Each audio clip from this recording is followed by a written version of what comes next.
ত্রয়োদশ জাতীয় সংসদ নির্বাচন ও গণভোটের তফসিল ঘোষণার প্রস্তুতি চূড়ান্ত পর্যায়ে নিয়ে এসেছে নির্বাচন কমিশন। আজ বুধবার রাষ্ট্রপতির সঙ্গে দেখা করবে কমিশন। এরপর জাতির উদ্দেশ্যে দেওয়ার জন্য প্রধান নির্বাচন কমিশনার এএমএম নাসির উদ্দিনের ভাষণ রেকর্ড করা হবে। তিনি আগামীকাল বৃহস্পতিবার বাংলাদেশ টেলিভিশন ও বাংলাদেশ বেতারে দেওয়া ভাষণে তফসিল ঘোষণা করতে পারেন। সব ঠিক থাকলে ভোট অনুষ্ঠিত হতে পারে 12 ফেব্রুয়ারি। আগামী ৫, ৮ ও ১২ ফেব্রুয়ারি যে কোনো দিন ত্রয়োদশ জাতীয় সংসদ নির্বাচনের সম্ভাব্য প্রস্তুতি নিয়ে কাজ শুরু করেছিল নির্বাচন কমিশন। পরে কমিশন জানায় ৮ থেকে ১২ ফেব্রুয়ারির মধ্যে ভোট হবে।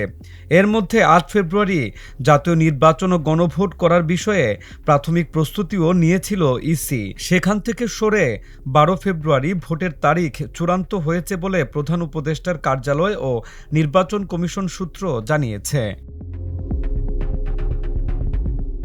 নাম প্রকাশে অনিচ্ছুক ইসির এক দায়িত্বশীল কর্মকর্তা বলেন, ১২ ফেব্রুয়ারি ভোটের তারিখ চূড়ান্ত করা হয়েছে। দিনটি বৃহস্পতিবার। ভোট গ্রহণের পর ভোটের সঙ্গে সংশ্লিষ্ট কর্মকর্তাদের বিশ্রামের প্রয়োজন হয়। ভোটের পরের ২ দিন সরকারি ছুটি থাকায় তারা সেই সুযোগ পাবেন।